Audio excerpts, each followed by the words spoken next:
آل بیت کے بارے میں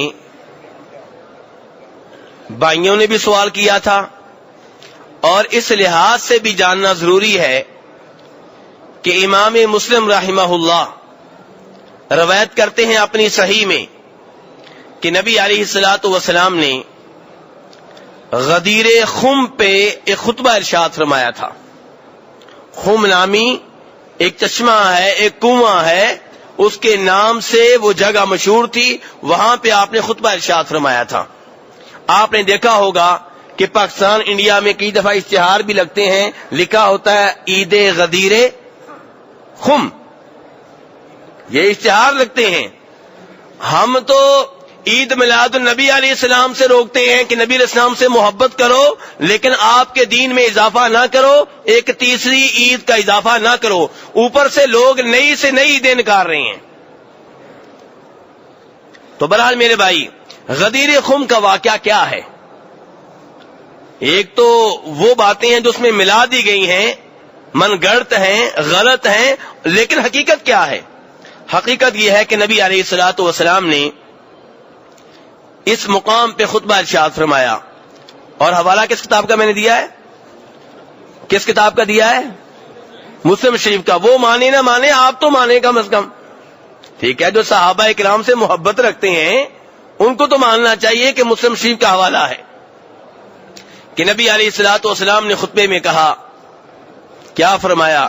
کہا الا ایھا الناس۔ الا کا معنی کیا ہوتا ہے جی؟ نہیں، الا خبردار۔ الا کا معنی کیا ہوتا ہے؟ خبردار، وارننگ، توجہ، یعنی کہ جو بات کرنے لگا ہوں بڑی اہم بات ہے، مکمل توجہ سے سنی جائے، یہ کہنا چاہتے ہیں نبی علیہ السلام الا کہہ کے۔ تو آگے فرماتے ہیں ایھا الناس، اے لوگو، فَإِنَّمَا أَنَا بَشَرٌ، اس میں کوئی شک و شبہ نہیں ہے کہ میں ایک بشر ہوں۔ جہاں آپ غدیر خم کی باقی باتیں بیان کرتے ہیں، یہ سب سے پہلی بات بیان کریں۔ نبی علیہ السلام نے حمد و ثنا کے بعد خطبے کی ابتدا اسی بات سے کی ہے کہ لوگوں، اس میں کوئی شک و شبہ نہیں ہے کہ میں ایک بشر ہوں۔ آپ اتنی تاکید کے ساتھ کیوں کہہ رہے ہیں کہ اس میں کوئی شک و شبہ نہیں ہے کہ میں ایک بشر ہوں؟ کیونکہ آپ کو معلوم تھا کہ میری شان تمام لوگوں میں سب سے زیادہ بلند ہے، اس لیے لوگ میرے معاملے میں مبالغہ کریں گے، حد سے آگے نکل جائیں گے۔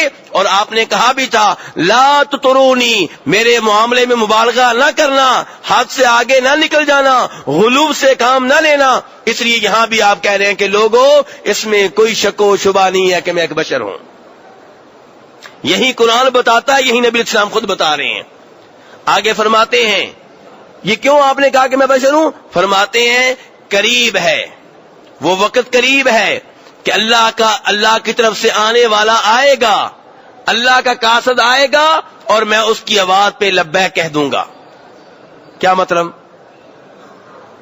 موت کا پیغمبر آئے گا، موت کا پیغام لے کر آنے والا آئے گا، اور میں اس کی آواز پہ لبیک کہہ دوں گا، یعنی کہ میں فوت ہو جاؤں گا۔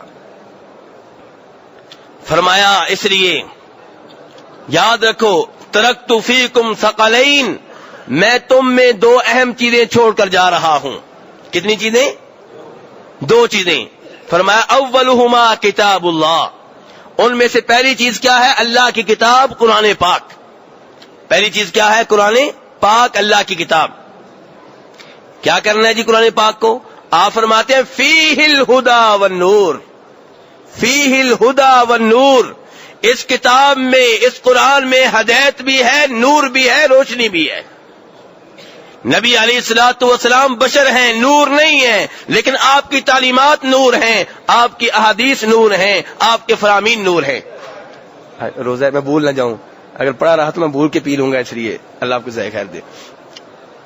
تو آپ کیا فرما رہے ہیں میرے بھائیوں؟ فیہ الہدی والنور، کہ اس قرآن پاک میں کیا ہدایت ہے اور کیا ہے؟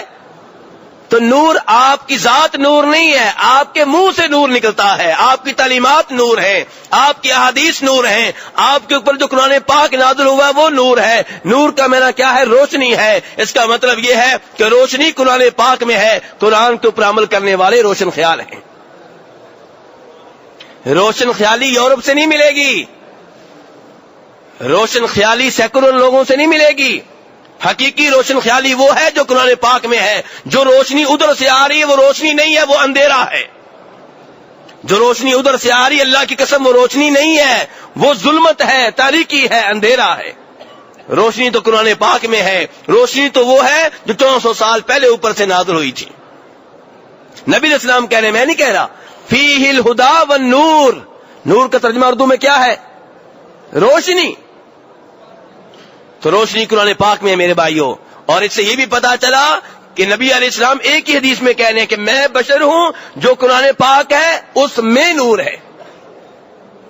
تو آپ کی تعلیمات میرے بھائیوں نور ہیں، اس میں روشنی ہے. آگے آپ فرماتے ہیں فخذوا بہ واستمسکوا بہ، کہ یہ قرآن پاک جس میں ہدایت ہے، جس میں نور ہے، اس کو پکڑ لو اور مضبوطی سے پکڑ لو. قرآن پاک کو پکڑ لو اور مضبوطی سے پکڑ لو. کیا مطلب ہے پکڑ لو مضبوطی سے پکڑ لو؟ کیا اس کا مطلب اس کو بوسے دو، ریشم کے غلاف چڑھاؤ، اور جب عمل کی باری آئے تو کہو نہیں، ابا جی کہتے ہیں نہیں یہ کام نہیں کرنا. قرآن پاک تو کہتا ہے کہ یہ کام کرو لیکن ابا جی کہتے ہیں نہیں کرنا. کیا یہ قرآن پاک کو آپ نے تھاما ہے؟ جب قرآن پاک کی آیت سنائی جائے آپ کہیں نہیں میرے مولوی صاحب نہیں مانتے، میری مسجد کے شیخ صاحب نہیں مانتے، میرے قاری صاحب نہیں مانتے، میرے امام صاحب نہیں مانتے، میرے عالم دین نہیں مانتے، میرے پیر صاحب نہیں مانتے. نہیں، قرآن پاک کو مضبوطی سے پکڑ لو. چھوڑنا پڑے تو ساری دنیا کو چھوڑ دو، قرآن پاک کو نہ چھوڑو. واستمسکوا بہ، اسے مضبوطی سے پکڑ لو. قرآن پاک کے اوپر عمل کرنا ہے، ایک ایک آرڈر کے اوپر عمل کرنا ہے. جس چیز سے قرآن پاک نے روکا ہے اس سے دور رہنا ہے، جس کے کرنے کا حکم دیا ہے اس کے اوپر عمل کرنا ہے. تو نبی علیہ السلام کیا فرما رہے ہیں؟ 2 چیزیں چھوڑ کے جا رہا ہوں. پہلی کیا بتائی؟ کتاب اللہ، قرآن پاک، اور اس کے بارے میں بتا دیا کرنا کیا ہے. کیا بتایا؟ ایک تو بتایا کہ لوگوں اس میں ہدایت ہے اور نور ہے، دوسرا بتایا اس کو مضبوطی سے پکڑ لو. فرمایا دوسری چیز جو تم میں چھوڑ کے جا رہا ہوں وہ کیا ہے؟ اہل بیتی، میرے گھر والے. کون ہیں؟ میرے گھر والے. لیکن قرآن پاک کی باری آئی تھی تو آپ نے کہا تھا اس کے ساتھ کرنا کیا ہے. ایک ہے یہ بتانا کہ چھوڑ کے 2 چیزیں جا رہا ہوں، آگے پھر یہ بھی بتانا ہے کہ اس کے ساتھ کرنا کیا ہے. جو 2 چیزیں آپ چھوڑ کے جا رہے ہیں ہم اس کے ساتھ کیا کریں؟ قرآن پاک کے بارے میں بتایا کہ اس کو مضبوطی سے پکڑ لو، اس کے اوپر عمل کرنا ہے، اس میں ہدایت ہے، نور ہے. اور جب یہ کہا کہ گھر والے چھوڑ کے جا رہا ہوں تو یہ نہیں کہا کہ ان کی تعلیمات پہ عمل کرنا ہے، ان کی ایک ایک بات حرف آخر ہے. نہیں، وہاں پہ یہ کہا اذکرکم اللہ فی اہل بیتی، میرے گھر والوں کے بارے میں اللہ سے ڈرتے رہنا. یعنی کہ ان سے محبت کرنی ہے، ان کا خیال رکھنا ہے، ان کا احترام کرنا ہے، ان کے حقوق دینے ہیں. وہ شریعت نہیں ہے، شریعت قرآن پاک ہے. ان کو احترام دینا ہے، ان کو محبت دینی ہے، ان کا ادب کرنا ہے، یہ صحیح ہے. میرے بھائی فرق سمجھ رہے ہیں دونوں چیزوں میں؟ آپ نے بتایا 2 چیزیں چھوڑ کے جا رہا ہوں. پہلی چیز کے بارے میں بتایا کہ اس کے اوپر عمل کرنا ہے، مضبوطی سے تھامنے رکھنا ہے. دوسری چیز کے بارے میں بتایا کہ آل بیت ہے میرے، اذکرکم اللہ فی اہل بیتی، ان کے بارے میں میں تمہیں کہتا ہوں اللہ کو یاد رکھنا، میرے گھر والوں کے معاملے میں اللہ کو بھول نہ جانا. تو یہ میرے بھائیوں نبی علیہ السلام کی حدیث ہے. اس میں آپ کہنا چاہ رہے ہیں کہ میرے گھر والوں کا خیال رکھا جائے. جب آپ کے گھر والوں کا خیال رکھنا اتنا ضروری ہے تو پھر ہمیں معلوم کرنا ہوگا کہ آپ کے گھر والے ہیں کون، تاکہ ہم ان سے محبت کریں، تاکہ ہم ان کا احترام کریں. تو میں نے کل بھی بتایا تھا اور آج ذرا تفصیل کے ساتھ دلائل کے ساتھ بتاؤں گا. آپ کے گھر والے کون ہیں؟ پہلے نمبر پہ آپ کی بیویاں. کون میرے بھائیوں؟ دوسرے نمبر پہ آپ کی اولاد، اور تیسرے نمبر پہ جناب عبد المطلب کی اولاد میں سے وہ سارے لوگ جو مسلمان ہیں.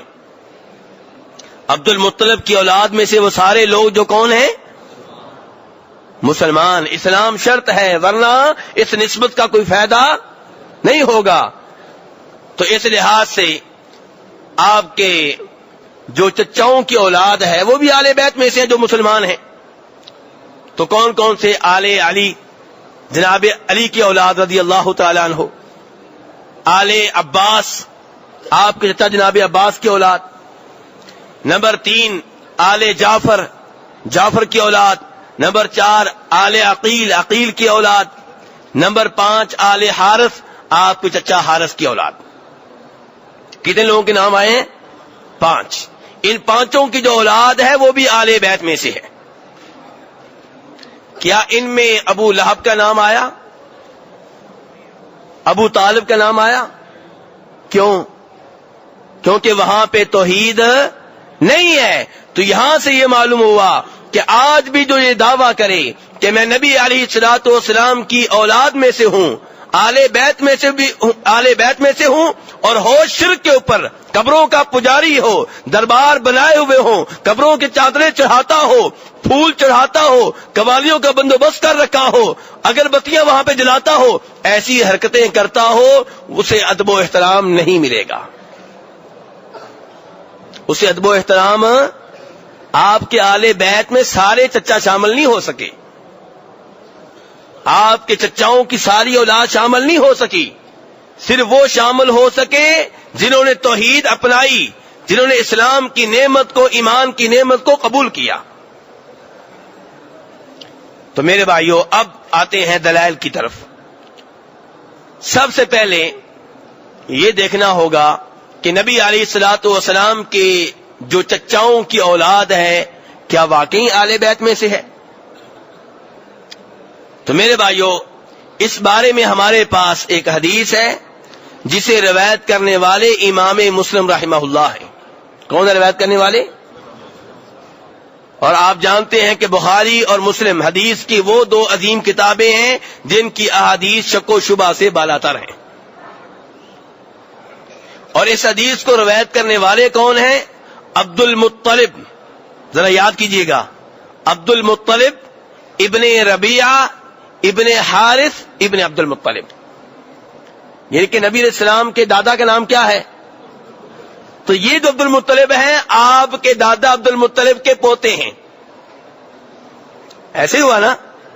عبد المطلب ابن ربیعہ ابن حارث ابن عبد المطلب۔ اور یہ عربیوں میں عام چیز ہے کہ دادا کے نام پہ پوتے کا نام رکھنا، دادا کے نام پہ بیٹے کا نام رکھنا، آج بھی عربوں میں یہی کچھ ہے، آج بھی۔ حدیث شریف میں آتا ہے نا کہ اللہ کو سب سے زیادہ پیارے نام کون کون سے ہیں؟ جی، عبداللہ اور عبد الرحمن۔ اور جب کسی بھائی کو بتایا جائے کہ یہ نام رکھو، کہتا ہے نہیں ہمارے خاندان میں نام موجود ہے۔ نہیں میرے بھائی، نام کا تکرار ہو سکتا ہے۔ آپ کے خاندان میں کس کا نام ہے؟ یہ چچا کے بیٹے کا، ماموں کے بیٹے کا، پھپھو کے بیٹے کا، آپ کے گھر میں تو نہیں ہے۔ تو آپ یہ نام رکھیں، بار بار رکھیں۔ تو بڑا کہنے کا مطلب یہ ہے کہ حدیث کو روایت کرنے والے ہیں عبد المطلب کے پوتے عبد المطلب، عبد المطلب ابن ربیعہ ابن حارث ابن عبد المطلب۔ پوتے بنے یا پڑپوتے؟ پڑپوتے بنے، ٹھیک ہے۔ عبد المطلب ابن ربیعہ ابن حارث ابن عبد المطلب۔ یہ کہتے ہیں کہ ایک ساتھ بیٹھے ہوئے تھے جناب عباس رضی اللہ عنہ، یہ کیا لگتے ہیں نبی اسلام کے چچا، اور کہتے ہیں کہ میرے والد ربیعہ بن حارث بن عبد المطلب بیٹھے ہوئے تھے۔ اب ربیعہ بن حارث یہ کیا لگے؟ عبد المطلب کے پوتے، اور اس عبد المطلب کے والد، اور نبی علیہ السلام کے کیا لگے؟ نبی علیہ السلام کے چچا زاد بھائی کے بیٹے۔ کیونکہ چچا کون ہوئے؟ حارث، اور حارث کے بیٹے کون ہیں؟ ربیعہ۔ ربیعہ کیا لگے؟ چچا زاد۔ آگے ان کے بیٹے عبد المطلب، وہ کیا لگے؟ چچا زاد کے بیٹے۔ تو یہ عبد المطلب کہتے ہیں کہ جناب عباس اور میرے والد ربیعہ یہ دونوں ایک ساتھ بیٹھے ہوئے تھے، تو دونوں نے مجھے بلایا۔ مجھے سے مراد کون ہے؟ کون ہے میرے بھائی؟ عبد المطلب، اور فضل ابن عباس کو بلایا۔ فضل ابن عباس کس کے بیٹے ہوئے؟ حضرت عباس کے، یعنی کہ حضرت عباس کا بیٹا بھی آ گیا اور ربیعہ کا بیٹا بھی آ گیا۔ سب کے اوپر اللہ کی رحمتیں ہوں، سب سے اللہ راضی ہو جائے، رضی اللہ تعالی عنہم۔ تو یہ عبد المطلب کہتے ہیں کہ مجھے بلایا اور فضل بن عباس کو بلایا گیا۔ دونوں کے والد موجود ہیں, دونوں کے بیٹے آ گئے. تو بیٹوں سے والدین کہہ رہے ہیں کہ نبی علیہ الصلوۃ والسلام کے پاس جاؤ اور آپ سے بات کرو, آپ سے یہ کہو کہ زکوٰۃ جمع کرنے کی ڈیوٹی آپ ہم دونوں کی بھی لگا دیں. کیونکہ ہم نوجوان ہیں جیسا کہ آپ دیکھ رہے ہیں, اور ہمارے والدین کے پاس اتنے پیسے نہیں ہیں کہ حق مہر دے کے ہماری شادی کر سکیں, کیونکہ عربوں میں حق مہر صحیح معنوں میں ہوتا ہے, ہمارے ہاں جہیز صحیح معنوں میں ہوتا ہے اور حق مہر برائے نام ہوتا ہے. ایسے ہی ہے نا؟ بہتر یہ ہے کہ آپ جہیز بھی معمولی رکھیں یا نہ رکھیں, اور حق مہر ضرور ہونا چاہیے لیکن تھوڑا رکھیں. لیکن نہیں, ہم کیا کرتے ہیں کہ جو رسم ہمیں ادھر سے ملی ہے وہ ٹھیک ٹھاک اور بھرپور طریقے سے ہوگی, اس میں مطالبوں کی فہرست آئے گی, موٹر سائیکل, کار, فریج, پلاٹ, یہ وہ مطالبات ختم ہی نہیں ہوتے. لیکن حق مہر تو اللہ نے رکھا ہے, وہ الگ بات ہے, شریعت ترغیب دیتی ہے کہ تھوڑا ہونا چاہیے, لیکن ہم نے جو چیز اللہ نے رکھی ہے وہ معمولی کر دی, اور جہیز اللہ نے نہیں رکھا وہ ہم نے بڑھا دیا. تو ہمارے ہاں اب شادی کرنا مسئلہ ہے لڑکی کے باپ کے لیے, اور اس حدیث میں مسئلہ بنا ہوا ہے شادی کرنا کن کے لیے؟ لڑکے کے والدین کے لیے. تو نبی علیہ السلام کے پاس جاؤ اور آپ سے کہو کہ ہم نوجوان ہیں, شادی کی عمر کو پہنچ گئے ہیں, اور ہمارے پاس اتنا حق مہر نہیں ہے کہ ہم شادی کر سکیں, تو آپ ہماری ڈیوٹی لگا دیں زکوٰۃ جمع کرنے کی, تاکہ ہم وہ مزدوری لے کے, اجرت لے کے بعد میں شادی کر سکیں. بے الفاظ دیگر وہ کہنا چاہتے ہیں کہ ہم آل بیت میں سے ہیں, زکوٰۃ تو ہم لے نہیں سکتے لیکن زکوٰۃ جمع کر کے مزدوری تو کر سکتے ہیں. نبی علیہ الصلوۃ والسلام اس وقت جناب زینب بنت جحش کے گھر میں تھے. تو فضل ابن عباس عبد المطلب کہتے ہیں ہم مسجد نبوی میں آئے تو ظہر کی نماز کا وقت تھا. کون سی مسجد کی بات ہو رہی ہے؟ اسی مسجد کی. کہتے ہیں کہ ظہر کی نماز ہم نے پڑھی اور فوری طور پہ نبی علیہ السلام کے حجرے کے دروازے پہ آ کے کھڑے ہو گئے کہ نبی علیہ السلام یہاں سے گزریں گے, اور آپ نے اس دن ٹھہرنا تھا جناب زینب بنت جحش کے گھر میں. کہتے ہیں کہ نبی علیہ السلام نے نماز پڑھی اور آپ آئے, زینب بنت جحش کے گھر میں داخل ہونے لگے تو ہمیں دیکھ کر رک گئے اور کانوں سے پکڑ کے پیار کیا. اس کے بعد نبی علیہ السلام گھر میں داخل ہوئے اور پھر ان کو بھی بلا لیا, کیونکہ آپ کو پتا چل گیا کہ گفتگو کرنا چاہتے ہیں, کوئی بات کرنا چاہتے ہیں. پہلے خود داخل ہوئے پھر بعد میں ان کو بلایا. تو اب یہ دونوں اندر بیٹھ کے نبی السلام نے کہا ہاں بھی کیا بات ہے. اب دونوں ایک دوسرے سے کہنے لگے آپ بات کریں, آپ بات کریں, نہیں آپ بات, دونوں شرما رہے ہیں. پھر ان میں سے ایک نے بات کی تو بتایا کہ ہم نوجوان ہیں, شادی کی عمر کو پہنچ گئے ہیں, حق مہر ہمارے پاس نہیں ہے, تو ہم یہ چاہتے ہیں کہ آپ زکوٰۃ جمع کرنے کی ڈیوٹی ہماری لگائیں, جتنی مزدوری آپ دوسرے لوگوں کو دیتے ہیں ہمیں بھی دے دیں. نبی علیہ الصلوۃ والسلام خاموش ہو گئے, آسمانوں کی طرف دیکھنے لگے, چھت کی طرف دیکھنے لگے, خاموش رہے کافی دیر. اور اس کے بعد آپ نے نوفل بن حارث کو بلایا. نوفل بن حارث عبد المطلب کے کیا لگے؟ یہ عبد المطلب جو پڑپوتے ہیں, نہیں بھائی نہیں لگے, چچا لگے, کیونکہ عبد المطلب بن ربیعہ بن حارث ہیں اور یہ نوفل بن حارث ہیں. ان کو بلایا نبی علیہ السلام نے اور ان سے کہا کہ اپنی بیٹی کی شادی اس عبد المطلب سے کر دو. اپنی بیٹی کی شادی کس سے کر دو؟ عبد المطلب سے. انہوں نے کہا یہ ٹھیک ہے. پھر نبی علیہ الصلوۃ والسلام نے بلایا ایک آدمی کو جس کا نام تھا محمیہ, اور اس سے کہا اپنی بیٹی کی شادی فضل سے کر دو, فضل ابن عباس سے. انہوں نے کہا ٹھیک ہے جی. اور پھر فرمایا نبی علیہ الصلوۃ والسلام نے محمیہ سے, اور یہ محمیہ وہ آدمی ہیں جن کی ڈیوٹی تھی کہ خمس کے مال کی نگرانی کریں. اب یہاں سے صحیح معنوں میں مسئلہ آپ کو سمجھائے گا, ذرا توجہ میرے ساتھ رہے. خمس کیا ہوتا ہے؟ آج ان لوگوں نے جو صحابہ کرام سے بغض و عداوت رکھتے ہیں, خمس کو ذریعہ بنا لیا ہے اپنی عوام کو لوٹنے کا. اور کیا کہتے ہیں جی جس نے حج پہ جانا ہے خمس جمع کروائے ورنہ حج نہیں ہوگا. خوب کمائی کرتے ہیں پھر. اس کے علاوہ بھی خمس عوام سے مانگتے رہتے ہیں وہ لوگ. سمجھے میرے بھائی کہ نہیں سمجھے؟ حقیقت میں خمس کیا ہے آپ کو یہ بتایا جائے. اللہ تعالیٰ فرماتے ہیں 10ویں اس پارے کی پہلی آیت ہے وَاعْلَمُوا أَنَّمَا غَنِمْتُم مِّن شَيْءٍ فَأَنَّ لِلَّهِ خُمُسَهُ وَلِلرَّسُولِ وَلِذِي الْقُرْبَى وَالْيَتَامَى وَالْمَسَاكِينِ وَابْنِ السَّبِيلِ إِن كُنتُمْ آمَنتُم بِاللَّهِ وَمَا أَنزَلْنَا عَلَىٰ عَبْدِنَا يَوْمَ الْفُرْقَانِ يَوْمَ الْتَقَى الْجَمْعَانِ. اللہ تعالیٰ فرماتے ہیں اس آیت میں کہ اے مسلمانوں تم جان لو کہ تم جو بھی مال غنیمت حاصل کرو. مال غنیمت کہاں سے آتا ہے؟ جہاد سے، لڑائی سے، کافروں سے ملتا ہے. وہ اپنی عوام سے نہیں لوٹا جاتا. کہاں سے ملتا ہے؟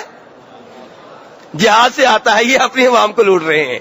تو بہرحال فرمایا کہ جب بھی تم مال غنیمت حاصل کرو تو اس کا خمس عربی میں کس کو کہتے ہیں؟ 5واں حصہ. کسے کہتے ہیں؟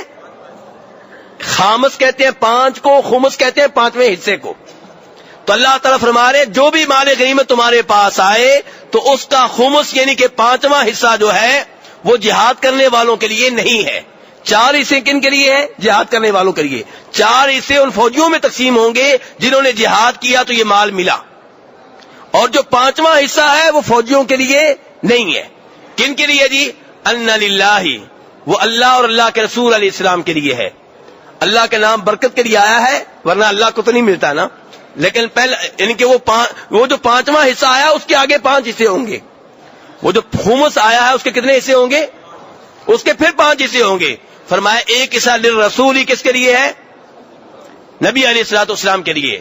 والد القربہ، اور دوسرا حصہ نبی علیہ السلام کے رشتہ داروں کے لیے، آل بیت کے لیے. سن رہے میرے بھائی؟ والیتامى، تیسرا حصہ کن کے لیے؟ جو بھی کوئی یتیم ہو. والمساکین، چوتھا حصہ کس کے لیے؟ مسکینوں کے لیے. وابن السبیل، 5واں حصہ کن کے لیے؟ مسافروں کے لیے. کن کے لیے؟ تو یہ خمس جو ہے اس کے کتنے حصے ہوں گے؟ 5.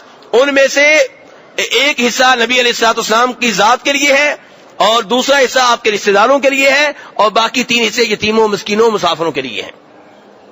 اب خمس کا نگران کون تھا نبی علیہ السلام کے زمانے میں؟